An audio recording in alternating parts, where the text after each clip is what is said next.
نبيا فاقتلوه لبيك لبيك لبيك يا رسول الله لبيك لبيك لبيك يا رسول الله من سب نبيا فاقتلوه فرعون، نمرود، شداد اور ابو جہل جیسے بڑے بڑے آئے، مٹ گئے، جو چاہتے تھے اسلام کو مٹانا، جو چاہتے تھے مصطفیٰ کے ذکر کو مٹانا، لیکن اسلام نہ مٹا ہے نہ مٹے گا، مصطفیٰ کا ذکر نہ مٹا ہے نہ مٹے گا، اور مسلمان نہ کبھی ڈرا تھا نہ ڈرا ہے نہ ڈرے گا۔ مٹ گئے، مٹتے ہیں، مٹ جائیں گے عادات تیرے، نہ مٹا ہے نہ مٹے گا کبھی چرچا تیرا۔ آنکھوں میں آنکھیں ڈال کر کے جواب دینا، اور آج بھی ہم یہی دشمنان اسلام سے کہہ رہے ہیں کہ ستمگر ادھر آ، ہنر آزمائیں، تو تیر آزما ہم جگر آزمائیں۔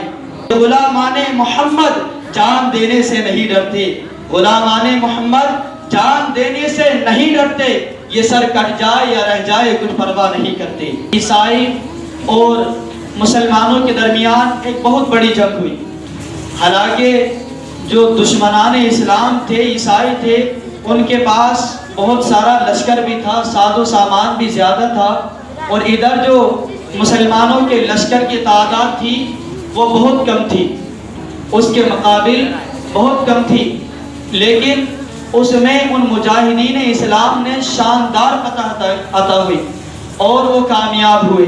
لیکن عیسائی جو تھے چند مسلمانوں کو گرفتار کر کے لے گئے، اور ان میں 3 سگے بھائی تھے جن کی چڑھتی ہوئی جوانی تھی، ان کو عیسائیوں نے گرفتار کر لیا اور عیسائی بادشاہ ہرقل کے سامنے پیش کیا۔ ان تینوں جوانوں کی چڑھتی ہوئی جوانی تھی، اور کیا ہی پرکیف جوانی تھی، گفتار اور رفتار کا کیا ہی شاندار عالم تھا، ابھی دنیا کی بہاریں بھی نہیں دیکھی تھی۔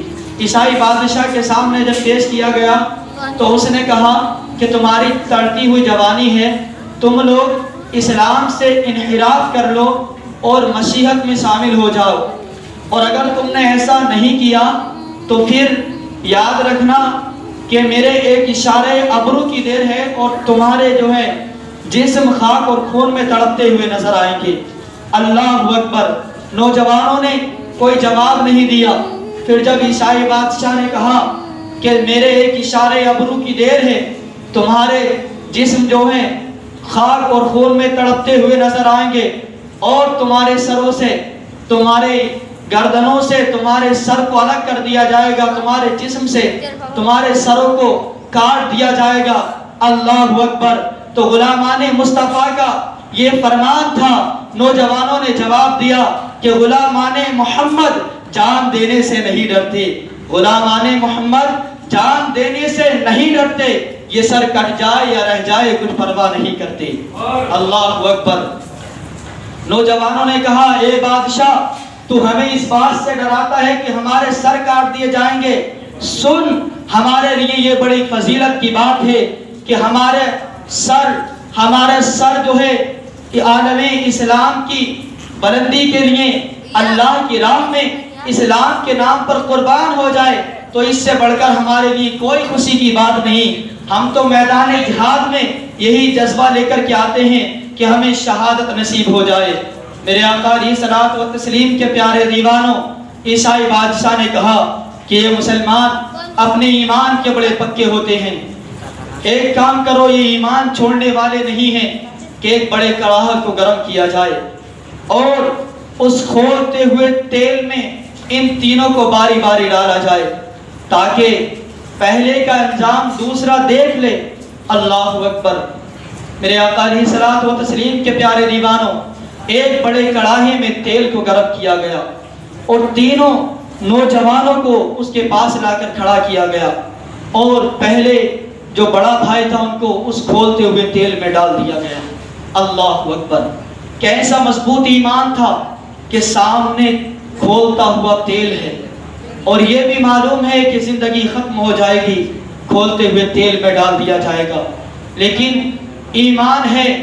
اپنے آقا علیہ صلوات و تسلیم پر جان کی فکر نہیں کی، پھر بھی یہی کہا کہ بادشاہ تو ہماری جان تو لے سکتا ہے، ہم جان تو دے سکتے ہیں، لیکن محمد عربی کا دیا ہوا ایمان نہیں دے سکتے۔ اللہ اکبر! آج ہم سے بھی یہی ایمان چھیننے کی باتیں کی جا رہی ہیں.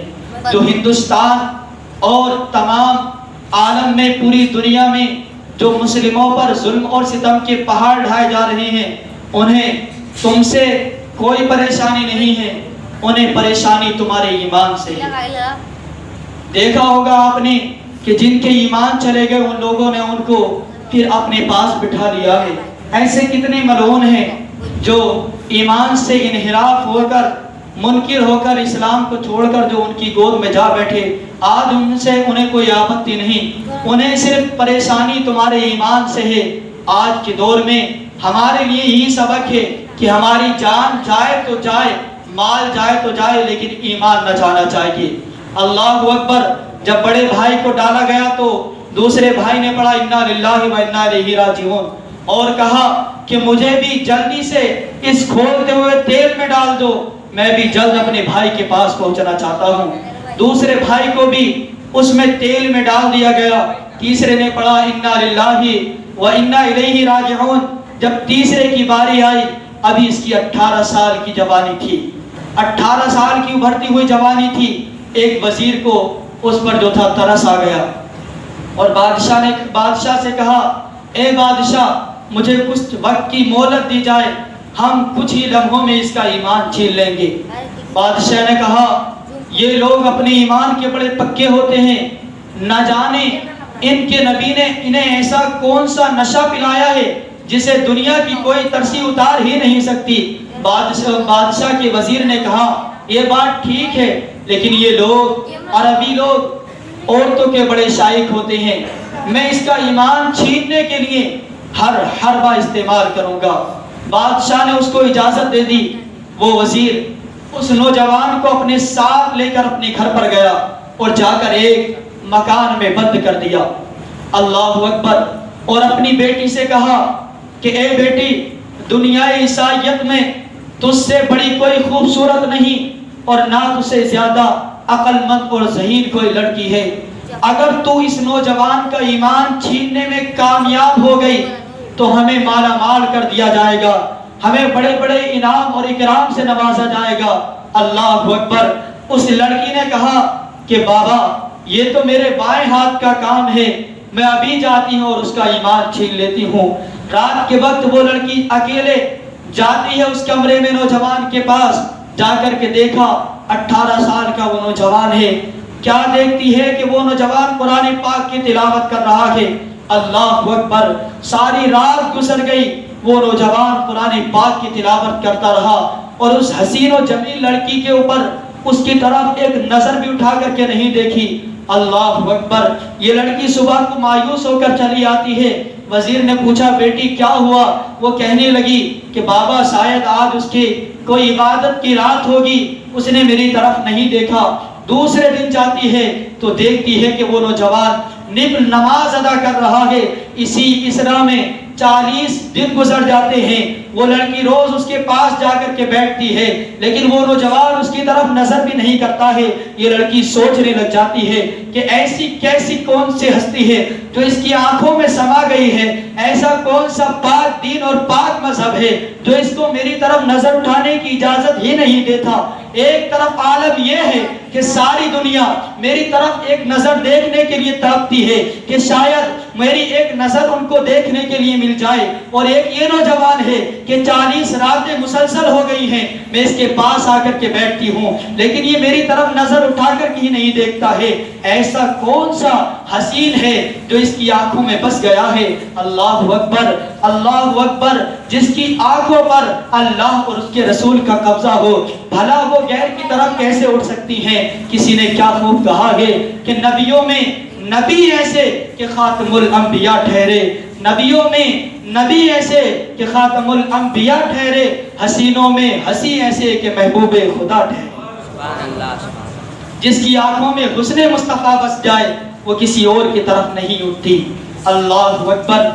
وہ لڑکی ایک رات اس سے کہنے لگتی ہے یہ نوجوان ذرا بتا کہ وہ کون سا حسین ہے جو تیری آنکھوں میں بس گیا ہے اور تو میری طرف نظر اٹھا کر کے نہیں دیکھتا.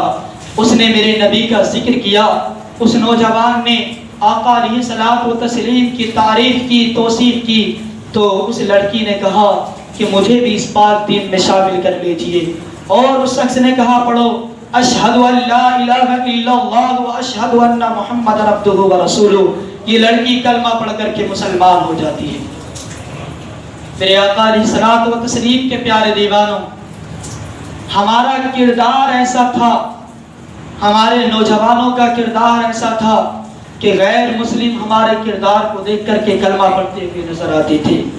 18 سال کا نوجوان ہے، لیکن 40 راتیں حسین اور جمیل لڑکی پاس بیٹھی رہی، ایمان کو چھیننے کی کوشش کرتی رہی، لیکن نظر اٹھا کر کے نہیں دیتا۔ میں پوچھنا چاہتا ہوں اے آقا علیہ الصلوۃ والتسلیم کے پیارے دیوانوں، کتنے نوجوان یہاں 18 سال کے ہیں، کتنے 22 سال کے ہیں، کتنے 24 سال کے ہیں؟ کیا تمہاری نظریں اتنی پاکیزہ ہیں؟ کیا تمہارا دل اتنا پاکیزہ ہے؟ ہم کیا کیا نہیں کر رہے آج؟ سوشل میڈیا کے ذریعے مغرب نے جو ہمارے ایمان کو تباہ کرنے کی سازش کی، فلمی ڈراموں کے ذریعے، تو کتنے لوگ ایسے ہیں جو آپ کو خود بچا رہے ہیں؟ ہم سب جانتے ہیں کہ آج ہم سوشل میڈیا پہ کیا کر رہے ہیں، ہمارے نوجوان سوشل میڈیا پہ کیا کرتے ہوئے نظر آ رہے ہیں۔ نوجوان کے موبائل کی اسکرین پر بےہودہ اور بے شرم ناچنے والی گندی لڑکی کی تصویر ہے، باپ بھی دیکھ رہا ہے، ماں بھی دیکھ رہی ہے، لیکن مجال کیا ہے اس سے کہہ سکے بیٹا یہ تو نے کیوں لگائی ہے؟ کہتے ہیں کہ نوجوانی ہے، عمر ہے اس کی، کیا ان نوجوانوں کی عمر نہیں تھی جنہوں نے اپنی جانوں کو قربان کر دیا، جن کے کردار کو دیکھ کر کے غیر مسلم ایمان لے آئے؟ اللہ اکبر۔ پھر جب وہ ایمان لے آتی ہے لڑکی تو اس نے کہا یہ نوجوان ہمارا اب یہاں پر رکنا ٹھیک نہیں ہے، میں استبل جاتی ہوں اور 2 گھوڑے لے کر کے آتی ہوں۔ وہ استبل گئی اور دو گھوڑے لے کر کے آئی، اور یہ دونوں رات کی تاریکی میں وہاں سے فرار ہو گئے۔ جب فرار ہوئے تو دیکھا کہ پیچھے سے ایک لشکر آتا ہوا نظر آیا، گرد اڑتی ہوئی نظر آئی، تو وہ لڑکی بولی کہ شاید خبر ہو گئی ہے اور ہمارے پیچھے جو ہے لشکر بھیج دیا گیا ہے، اب ہمارا بچنا ناممکن ہے۔ تو اس نوجوان نے کہا کہ فکر نہ کرو، 1000 کے لشکر کے لیے میں اکیلا ہی کافی۔ الحمدللہ یہ ہوتا ہے ایمان کہ بکریوں کے ریوڑ کے لیے ایک شیر ہی کافی ہوتا ہے۔ ایک نوجوان ہے کہہ رہا ہے فکر نہ کرو، 18 سال کی جوانی ہے، لیکن 1000 لوگوں سے لڑنے کا جذبہ اکیلا رکھتا ہوں، اکیلا 1000 کو ہرا سکتا ہوں۔ اللہ اکبر۔ لیکن انہوں نے جب یہ دیکھا تو حیران و شزدہ رہ گئے کہ وہی 2 بھائی جن کو کھولتے ہوئے تیل میں ڈال دیا گیا تھا وہ گھوڑوں پہ سوار دوڑتے ہوئے نظر آ رہے ہیں۔ انہوں نے کہا کہ تمہیں تو کھولتے ہوئے تیل میں ڈال دیا گیا تھا، یہ کیسے ہوا؟ تو ان نوجوانوں نے کہا کیا تمہیں یاد نہیں تمہارے رب نے فرمایا وَلَا تَقُولُوا لِمَن يُقْتَلُ فِي سَبِيلِ اللَّهِ أَمْوَاتٌ، جو لوگ بل احیاء وَلَٰكِن لَا تَشْعُرُونَ، جو لوگ اللہ کی راہ میں شہید کیے جائیں ان کو مردہ نہ کہو بلکہ وہ زندہ ہیں، لیکن تمہیں شعور نہیں۔ تو جو لوگ اللہ کی راہ میں شہید کیے جاتے ہیں وہ ہمیشہ کی زندگی پا جاتے ہیں۔ ہرقل بادشاہ کا ظلم و ستم انہیں اپنے ایمان سے نہ ہٹا سکا، تو اللہ نے ان کو وہ جزا عطا کی کہ انہیں ہمیشہ کی زندگی عطا کر دی گئی۔ تو میرے آقا علیہ الصلوۃ والتسلیم کے پیارے دیوانوں، یہ واقعہ ہم کو یہ درس دیتا ہے کہ چاہے تمہاری جان جانے کے معاملہ ہو، چاہے تمہارے ایمان کو چھیننے کے لیے حسین لڑکیوں کے حربے استعمال کیے جائیں یا کسی بھی طرح کے حربوں کو استعمال کیا جائیں، کیسے ہی حالات کیوں نہ ہو جائیں، چاہے کتنے ہی زیادہ دشمنان اسلام کی فوج کے سامنے تمہیں مقابلہ کرنا پڑے، کتنوں ہی کے سامنے کیوں نہ پھنس جاؤ، لیکن کبھی اپنے ایمان کا سودا نہ کرنا۔ اور ہمیشہ یہی درس دیا ہمیں اسلام نے کہ ہمیشہ دشمنان اسلام کی آنکھوں میں آنکھیں ڈال کر کے جواب دینا۔ اور آج بھی ہم یہی دشمنان اسلام سے کہہ رہے ہیں کہ ستمگر ادھر آ، ہنر آزمائیں تو تیر آزما ہم جگر آزمائیں۔